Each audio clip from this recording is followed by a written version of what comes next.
बिस्मिल्लाहिर्रहमानिर्रहीम। अस्सलाम वालेकुम नादरीन, आप यूट्यूब चैनल देख रहे हैं। मैं इमरान ख़ान हूँ। आज 3 तारीख़ है जब मैं ये वीलॉग रिकॉर्ड कर रहा हूँ, एतवार का दिन है। और 3 नवंबर 2022 को, आज से 2 साल पहले, इमरान खान साहब को गोलियाँ लगी थी और उनके ऊपर अटैक हुआ था जब वो कंटेनर के ऊपर सवार थे और वो वज़ीराबाद से गुज़र रहे थे। अब आप अंदाज़ा करें कि 2 साल हो गए इस वाक़े को। इस अफसोसनाक वाक़े के बाद पंजाब में अपनी हुकूमत होने के बावजूद इमरान खान साहब, जो कि साबिक़ वज़ीर आज़म पाकिस्तान भी थे, वो अपनी FIR दर्ज नहीं करवा सके थे। और आज के दिन तक इस हवाले से डेवलपमेंट क्या है, अब आप ये देख लीजिए। एक तो 2 साल से इमरान खान पर कातलाना हमले के केस में जियो फेंसिंग नहीं हो सकी, इमरान खान साहब की दरख्वास्त पर मुकदमा तक दर्ज ना हो सका, और मुकदमा मुद्दई जो है वो सब इंस्पेक्टर आमिर शहजाद जो है वो भी पुरस्रार तौर पर मुकदमा दर्ज होने के 6 माह के बाद दिल का दौरा पड़ने से इंतकाल कर गया था। और मुतलका DSP और जॉइंट इन्वेस्टिगेशन टीम के सामने पेश ही नहीं हुआ, उसने किसी को अहमियत ही नहीं दी DSP ने। अब अंदाज़ा करें, आपके पंजाब में हुकूमत भी इमरान खान साहब की थी, वो अपनी FIR नहीं करवा पा रहे थे, लेकिन इसके बावजूद इमरान खान साहब ने इस दिन एक चीज़ साबित की थी। उन्होंने साबित किया था कि इमरान खान गुफ्तार का गाजी नहीं है। नॉर्मली हमारे यहाँ पे गुफ्तार के गाजी होते हैं ना, बड़ी बड़ी बातें करते हैं, बड़ी बड़ी डींगे मारते हैं, लेकिन फिर वो जब प्रैक्टिकली चीज़ें सामने आती हैं तो मुकाबला कर नहीं पाते। बहुत सारे गुफ्तार के गाजी पाकिस्तान में मौजूद हैं। नॉर्मली उनको रंगबाज भी कहते हैं ऐसे लोगों को, लेकिन इमरान खान ने बताया कि वो गुफ्तार का गाजी नहीं है। उसने गोलियां खाने के बावजूद जिस करैक्टर का उसने मुजाहरा किया, जैसे इमरान खान साहब ने बाहर आकर अपने लोगों को हौसला दिया, ज़ख्मी हालत में निकलकर मुक्का लहराया, ये सारी चीज़ें आम आदमी नहीं कर सकता। इमरान खान ने ज़ुबान से नहीं कहा था कि मैं कुर्बानी दूंगा, बल्कि उसने कुर्बानी देकर दिखाई। और आज भी इमरान खान डटा हुआ अपने मौक़िफ़ के ऊपर। तमाम तर ऑफ़र्स के बावजूद और तमाम तर जुल्म और तशद्दुद के बावजूद उसने कहा मैं गिरफ्तार भी हो जाऊंगा, और वो हो गया। उसने कहा मैं आखिरी बंदा होऊंगा, मैं आखिरी सांस तक लड़ूंगा। तो वो आपको लड़ता हुआ नज़र आता है। जब सारे हार मान जाते हैं, टूट जाते हैं, लोग मायूस हो जाते हैं, तो वो अकेला खड़ा रहता है। और ऐसा हमने एक दफ़ा नहीं, कई दफ़ा होते हुए देखा है। बहुत सारे तजर्बे किए इस निज़ाम ने, नए तजर्बे किए, जितने पुराने आजमूदा तरीके थे सारे इमरान खान पे पत्ते आजमा के देख लिए, लेकिन वो आदमी अपनी जगह से नहीं हिला। तो इमरान खान ने एक चीज़ साबित की थी, और आज से 2 साल पहले इसी दिन उस चीज़ के ऊपर मोहर भी लग गई थी कि ये आदमी आउट ऑफ द बॉक्स है, आउट ऑफ द सिस्टम है, आउट ऑफ सिलेबस है। इस आदमी को शिकस्त देने के लिए कुछ अलग करना पड़ेगा, आप दे नहीं पाएंगे। और अब ये समझ आ रही है कि इस सिस्टम में इतनी समझ बूझ ही नहीं है, इतनी कैपेसिटी नहीं है कि ये इमरान खान का मुकाबला कर सके। अभी तक तो मुकम्मल तौर पे ये नाकाम रहे हैं। अब एक और ख़बर नाज़रीन मैं आपको देता हूँ, और ये खबर बार बार क्योंकि छपती है और बार बार ये लफ्ज़ लिखा जाता है, तो मैं चाहता हूँ कि इस पर बात ज़रूर की जाए। जो लंदन का वाक़या है ना, पाकिस्तान का मीडिया जब इसको रिपोर्ट करता है ना, काजी फ़ायद ईसा के ख़िलाफ़ जब एहतजाज हुआ था, उस एहतजाज को जब भी पाकिस्तान का मीडिया रिपोर्ट करता है तो वो लंदन हमला इसको कहते हैं, कि लंदन में काजी फ़ायद ईसा पर हमला। क्या हमला इसे कहते हैं? यही पाकिस्तान की एस्टेब्लिशमेंट, पाकिस्तान का मीडिया, पाकिस्तान की रियासत है। जब अरशद शरीफ के ऊपर हमला हुआ, गोलियां चली, उन्हें शहीद कर दिया गया कीनिया में, तो ये इसको एक्सीडेंट करार देते थे। आपको याद है? ये कहते थे कि ये तो एक शनाख्त ना होने का मामला है और एक गलती हो गई है, एक एक्सीडेंटली अरशद शरीफ को शहीद कर दिया गया है। तो जहां पे कत्ल किया गया हमला करके, घात लगा के, वहां पे ये कहते थे कि एक्सीडेंट। और जहां पे सिर्फ चंद नारे लगाए गए या गाड़ी को थोड़ा सा लेट कर दिया गया निकलने के लिए, तो वहां ये कहते हैं कि हमला हुआ है। क्या बरतानिया इतना फारिग मुल्क है कि वहां पे एक शख्स पे हमला हुआ, गाड़ी के ऊपर अटैक हुआ, और बरतानिया में कोई केस ही नहीं बना? अभी तक बंदे ही गिरफ्तार नहीं हुए, उनके ऊपर कोई कार्रवाई नहीं हुई। तो ये इन्होंने मजाक बनाया हुआ है। हमारा अरशद शरीफ शहीद हो जाए तो वो एक्सीडेंट है, और इनके काजी फ़ायद ईसा के खिलाफ 2 नारे लग जाएं तो वो हमला है। यानी हम तो ऐसा लगता है कि अछूत है, हमारा लगता है इस मुल्क में स्टेक ही नहीं है, और ऐसा लगता है कि इस मुल्क का निज़ाम या रियासत ये मान चुकी है कि बाकी सारे लोग कीड़े मकोड़े हैं, और सिर्फ यहाँ पे जो अशराफिया है उनका राज है इस मुल्क में। जो एक सिस्टम के अंदर रह के सिस्टम के लिए काम करेगा, उसके लिए सब कुछ अवेलेबल है। और जो सिस्टम के बाहर रहकर सिस्टम को चैलेंज करेगा उसके लिए मुल्क को जहन्नुम बना देंगे, चाहे पूरा मुल्क ही जो है वो इस सिलसिले में शामिल हो। यानी इस वक्त पाकिस्तान का वो कौन सा आदमी है जो टारगेट के ऊपर नहीं है? जो आदमी निकलता है, आवाज़ उठाता है, उसको उठाते हैं, जेल में डाल देते हैं। तो मैं एक दफ़ा फिर ये जुमला कहना चाहूँगा और ये बड़ी क्लैरिटी के साथ मैं कह रहा हूँ कि हमारा अरशद शरीफ शहीद हो जाए हमले में तो उसको ये एक एक्सीडेंट करार देते हैं, और इनका काजी फायद ईसा सिर्फ 2 नारे सुन ले, लोग एहतजाज करें तो उसको ये हमला करार देते हैं। लेकिन अंदाज़ा कीजिए कि एक मुल्क कीनिया और एक मुल्क बरतानिया है। बरतानिया में काजी फायद ईसा के ऊपर हमले का कोई सबूत मौजूद नहीं है, ना हमला, वहाँ कोई कार्रवाई हुई कानूनी तौर पे आप इसको कह नहीं सकते। और कीनिया में बिल आखिर वहाँ की अदालत ने साबित किया कि वो एक हमला था, वो एक ज्यादती थी और वो एक हादसा नहीं था। तो बाहर हमें इंसाफ मिल रहा है, लेकिन पाकिस्तान के अंदर अब तक हमें इंसाफ नहीं मिल रहा। कैप्टन सफदर ने नाज़रीन एक स्टेटमेंट दिया है, और जब भी कभी शरीफ खानदान भगौड़ा बनता है या पाकिस्तान से निकलने की कोशिश करता है और ये बाहर के रास्ते ढूंढते हैं, तो उस वक्त कैप्टन सफदर इनकी ऐसी तैसी फेरना शुरू कर देते हैं। कैप्टन सफदर साहब का स्टेटमेंट बड़ा सादा है, लेकिन कहानी पूरी सुना दी उन्होंने कहा जी, नवाज शरीफ साहब को मानसेरा के इलेक्शन में उन्होंने हराया जो नवाज शरीफ को लंदन से पाकिस्तान लेकर आए थे। अब ये वो एस्टेब्लिशमेंट को एक्चुअली कह रहे हैं, इसमें ये भी कह रहे हैं कि आप सलूट मारें एक खास जगह के ऊपर, अवाम में आपकी मकबूलियत है या नहीं है, आपको 47 का फार्म पकड़ा दिया जाता है। अब एक तो देखिए वो सियासतदान है, उसके अंदर एक दुख है कि मानसेरा की सीट वो हार गए। नवाज शरीफ साहब ने बड़ी बेइज्जती की है कि कैप्टन सफदर साहब वो आपकी जिम्मेदारी लगाई थी और मानसेरा से मैं इलेक्शन हार गया हूं, तो बड़ी टका के उनकी रुसवाई हुई है, तो उसका वो गम नहीं भूल पा रहे, और वो ये तस्लीम करने को तैयार नहीं है कि मानसेरा से भी नवाज शरीफ इलेक्शन हार सकता है। लेकिन एक सच बोल गए वो इसके अंदर, उन्होंने ये इल्ज़ाम डाला एस्टेब्लिशमेंट के ऊपर और साथ ये भी कह दिया कि एस्टेब्लिशमेंट ही नवाज शरीफ को बरतानिया से पाकिस्तान लेकर आई थी इलेक्शन लड़ाने के लिए। तो नवाज शरीफ को लाया तो गया था वज़ीर आज़म बनाने के लिए, लेकिन मामू बना दिया मियाँ नवाज शरीफ साहब को। और वो कैसे?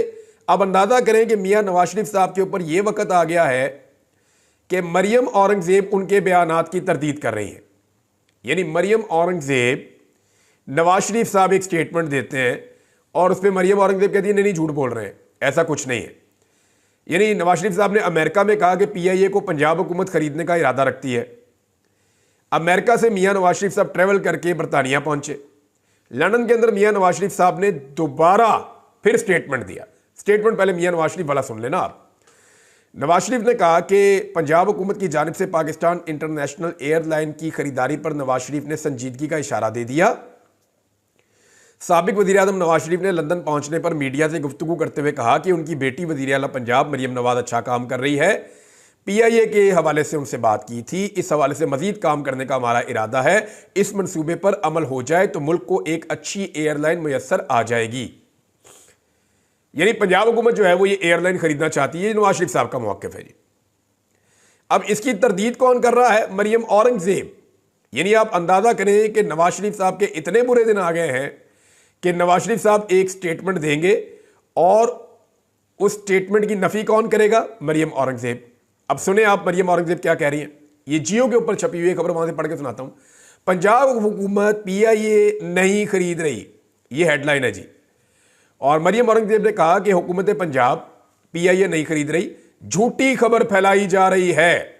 नवाज शरीफ को झूठा कह दिया, तौबा तौबा। मरियम औरंगज़ेब ने कहा कि नवाज शरीफ झूठ बोल रहा है। ये जो नवाज शरीफ कह रहा है कि पंजाब हुकूमत PIA खरीदना चाहती है, ये नवाज शरीफ साहब की झूठ है। लिहाजा पंजाब हुकूमत कोई PIA नहीं खरीदना चाहती। अब मेरी एक और खबर की तस्दीक इन्होंने खुद कर दी है। मैंने आपको कहा था कि ये प्राइवेट लोगों को इन्वॉल्व करके एक नया कारोबार खड़ा करना चाहते हैं, एयरलाइन का धंधा। इसके अंदर भी शरीफ खानदान जो है और इनके लोग आना चाह रहे हैं, इनके फ्रंटमैन के जरिए ये आना चाह रहे हैं। मरियम औरंगज़ेब ने कहा कि जी हम एक प्राइवेट सरमायाकारों के इश्तराक के साथ पंजाब एयरलाइन लाना चाहते हैं और पंजाब एयर के नाम से हम काम करना चाहते हैं और प्राइवेट शराकतदारों को इसमें शामिल करेंगे। आपको बात समझ आ रही है? Public private partnership. PIA तो तबाह हो गई है और IMF की ये शर्त है कि आपने बेचना है PIA को। यानी वो तमाम इदारे आपने बेचने हैं जो आपके खसारे में चल रहे हैं, ये IMF की शर्त है। इसलिए हम अपने इदारे बेच रहे हैं। क्योंकि पाकिस्तान उसको चला नहीं पा रहा। पहली मरतबा इमरान खान साहब के दौर के अंदर फैसल अमीन गंडापुर साहब ने कल इसके ऊपर एक क्लेम भी किया कि पहली मरतबा ऐसा हुआ था इमरान खान साहब के दौर के अंदर कि पीआईए का खसारा कम हुआ था और मुनाफे में इजाफा हुआ था। तो ये तो इमरान खान साहब के दौर में हुआ था, ये तो फैक्ट्स एंड फिगर्स मौजूद हैं। लेकिन एक बड़ी भोंडी हरकत जो है वो उस वक्त के एविएशन मिनिस्टर के खाते पड़ी हुई है कि उन्होंने पीआईए के सारे पायलट ही जाली कर दिए थे बहुत बड़े पैमाने पे, और उसका पीआईए की शोहरत को नुकसान पहुंचा था। ये चीज़ अगर थी भी तो इसको डिफरेंट तरीके से हैंडल किया जा सकता था। लेकिन कुछ लोगों का कहना है कि उस आदमी ने शायद ज़ाती मफाद और पैसा कमाने के लिए ये काम किया था, और वो आदमी फिर इमरान खान को छोड़कर भी चला गया, क्योंकि जो लोग ज़ाती मफाद के लिए सियासत करते हैं वो फिर वक्त आने पे खड़े नहीं हो सकते। लिहाजा वो कहानी वहाँ आप छोड़ दें। लेकिन IMF कह रहा है कि एक चीज़ आपकी हुकूमत ने नहीं चलानी, खसारे में जा रही है। तो IMF तो पाकिस्तान के साथ डील कर रहा है और पंजाब पाकिस्तान में आता है, तो कान को यहां से नहीं पकड़ना, यहां से पकड़ लेना है। ये क्या बात हुई? ये जो पीआईए है वो शहबाज शरीफ से नहीं चल रही, मरियम नवाज चलाएगी अब। तो पैसा किसका लगेगा? वो तो हमारा ही लगेगा। ये दो में से एक बात है ना। या तो नवाज शरीफ ये कह रहा है कि मेरा भाई निकम्मा है, नखट्टू है, नालायक है। मैं भी निकम्मा था, नखट्टू था, नालायक था। हम लोग 40 साल पीआईए को नहीं चला सकते, हमने उसका बेड़ा गर्क कर दिया। अब जो हमारी बेटी है ना वो बहुत अच्छी है, वो इसको चला देगी। या तो ये बात है, या ये IMF को पागल बना रहे हैं कि जनाब ठीक है, वफाकी हुकूमत से लेके हमने खरीद लिया जी, हमने बेच दी है, वो अब एक सूबे ने खरीद ली है। भाई वो सूबा भी तो IMF के पैसों भी चल रहा है। कान को आप यहां से पकड़े या यहां से पकड़े, बात तो एक ही है।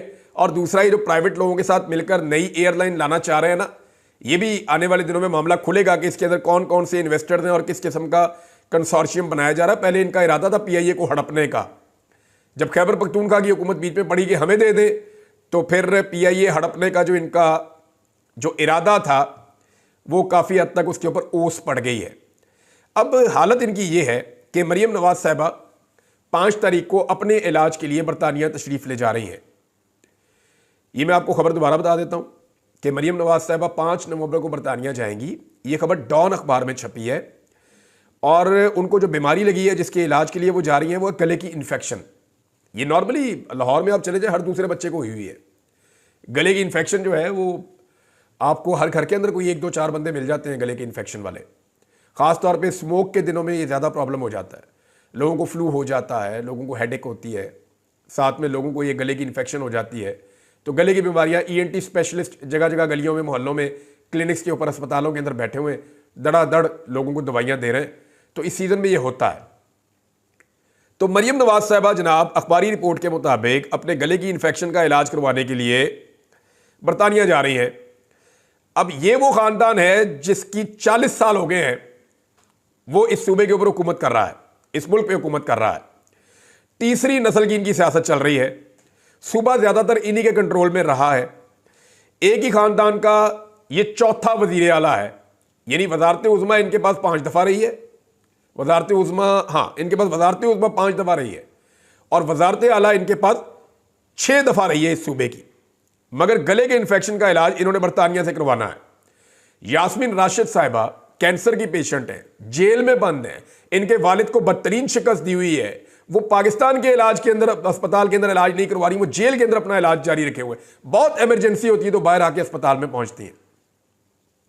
इमरान खान को गोलियां लगी, बदतरीन हादसा हुआ था उनके साथ 2013 में जब वो क्रेन से गिर गए थे नीचे, लिफ्टर से। बदतरीन हादसा हुआ था। उस वक्त वो पाकिस्तान से बाहर इलाज करवाने नहीं गया। इमरान खान साहब को गोलियां लगी, सबने कहा वो इलाज करवाने के लिए पाकिस्तान से बाहर नहीं गया। इमरान खान ने अगर कहा कि मेरा जीना मरना पाकिस्तान में, तो उसने साबित किया कि मेरा जीना मरना पाकिस्तान में। और ये लोग अपने इलाज के लिए इन 40 सालों में एक अस्पताल, एक डॉक्टर पैदा नहीं कर सके जो इस खानदान का इलाज करे। एक अजीबोगरीब खानदान है, इनको कब्ज भी हो जाती है, जाके बाहर से इलाज करवा लेते हैं। गले की इन्फेक्शन है जी, बाहर से इलाज करवाने के लिए जाना है, और नारे लगाते हैं कि पंजाब में हम सेहत का इनकलाब लेकर आ गए हैं। पंजाब में ऐसी सेहत हो गई है कि पूरे पाकिस्तान से लोग पंजाब में इलाज करवाने जा रहे हैं। ये सब इनके बहाने हैं। एक्चुअली ये इनका मुल्क ही नहीं है, ये यहां पे सिर्फ इक्तदार के लिए आते हैं। थोड़े दिन पहले मरियम नवाज कह रही थी ना कि हमने यहीं पे रहना है, हमारे बच्चों ने यहीं पे रहना है, फौजियों ने यहीं पे रहना है, फौजियों के बच्चों ने यहीं पे रहना है, जजों ने यहीं पे रहना है, उनके बच्चों ने यहीं पे रहना है। इस तरह की कहानी दी हुई थी थोड़े दिन पहले पब्लिक को। तो उसके अंदर अपना भी बताएं ना कि हमने यहां नहीं रहना, ना हमारे बच्चों ने यहां रहना है, ना हमने यहां कारोबार करना है, ना हमने यहाँ असासे बनाने हैं, ना हमने यहाँ इलाज करवाना है, ना हमने यहाँ शादियां ब्याह करने हैं, ना हमने यहाँ पे इंजॉयमेंट करनी है। हमारा ना ये मुल्क है, ना हमने यहाँ पे रहना, हमने सिर्फ यहाँ पे इक्तदार करना है। यहां से हमने लुट्टमार करनी है, यहां हमने बदमाशी करनी है, यहां हमने रूल करना है। तो ये इस मुल्क में तो इसलिए आते हैं, ऐसा लगता है। और अब एक छोटे से इन्फेक्शन के इलाज के लिए मोहतरमा तशरीफ़ लेकर जा रही हैं बरतानिया। अल्लाह ताला इनको सेहत अता फरमाए। मेरी दुआ है कि अल्लाह इनको सेहत दे और इनको दिमागी सेहत भी अता फरमाए, ताकि ये पाकिस्तान में भी कोई ऐसा अस्पताल बना सकें। बहरहाल शेख वकास अकरम साहब का एक स्टेटमेंट आया इंतज़ार पंजूथा साहब के हवाले से। इंतज़ार पंजूथा साहब अपनी फैमिली के पास पहुँच गए हैं और पाकिस्तान एक अजीब मुल्क है जहाँ पे बाजियाब होने वाले को मुबारकबाद दी जाती है। यानी यहाँ पे अगवा करने वाले को पकड़ा नहीं जाता, अगवा करने वाले के खिलाफ कार्रवाई नहीं होती, जो जालिम है उसके खिलाफ किसी किस्म का आवाज़ नहीं उठाई जाती। लेकिन जो बेचारा बाजियाब हो जाता है, जिसके ऊपर जुल्म हुआ होता है, तो उस मजलूम को मुबारकबाद दी जाती है कि तुम्हें मुबारक हो, तुम्हारे ऊपर जुल्म वक्ती तौर पर रुक गया है और अब ये जुल्म किसी और के ऊपर होगा। यानी ये क्या मुबारकबाद देने वाली बात ही नहीं, ये तो अफसोस करने वाली बात है। शेख वकास अकरम साहब कह रहे हैं कि इंतज़ार भाई से 3 बजे मुलाकात हुई, हफ्तों बाद उन्हें देखकर दिली खुशी हुई। जिस अजियत से उनको गुजरना पड़ा, इसके बावजूद भी एक अजीब इत्मीनान देखा इनकी आंखों में। जिन पुलिस वालों ने एक ट्रॉमाटाइज शख्स की वीडियो अपने दफ्तर में बना के वायरल की, वो जूतों से मुरम्मत के काबिल हैं और आईजी ने उनके लिए कैश इनाम का ऐलान किया है। कुर्बानियों की लाजवाल दास्तानें लिखी जा रही हैं, ये शेख वकास अकरम साहब ने कहा। वैसे इंतज़ार पंजूथा वाला मामला जो है, इस पर पाकिस्तान तहरीक इंसाफ को मैं फिर कहूँगा आवाज़ उठानी चाहिए और सारे पार्लियामेंटेरियंस को इकट्ठे होकर सुप्रीम कोर्ट ऑफ पाकिस्तान जाना चाहिए। सेनेटर्स को और एमएनएस को जाके सुप्रीम कोर्ट ऑफ पाकिस्तान के चीफ जस्टिस याह्या अफरीदी साहब की अदालत में बैठना चाहिए और उनसे दरख्वास्त करनी चाहिए कि जनाब आपका एक वकील अगवा हुआ था, उसे अपनी अदालत में बुलाएं और बुलाकर पूछें और इंसाफ दें और अगवाकारी का ये सिलसिला पाकिस्तान में बंद करें। या तो इस मुल्क के अंदर सरमायाकारी होगी या फिर इस मुल्क के अंदर अगवाकारी होगी। आखिरी खबर नाज़रीन वही है कि पाकिस्तान तहरीक इंसाफ अपनी तैयारियां कर रही है एहतजाज के हवाले से और धड़ाधड़ उनकी कंपेन चल रही है। गली मोहल्ले के लेवल पे, यूनियन कौंसिल के लेवल पे, हर जगह पे वो लोगों को मोटिवेट कर रहे हैं।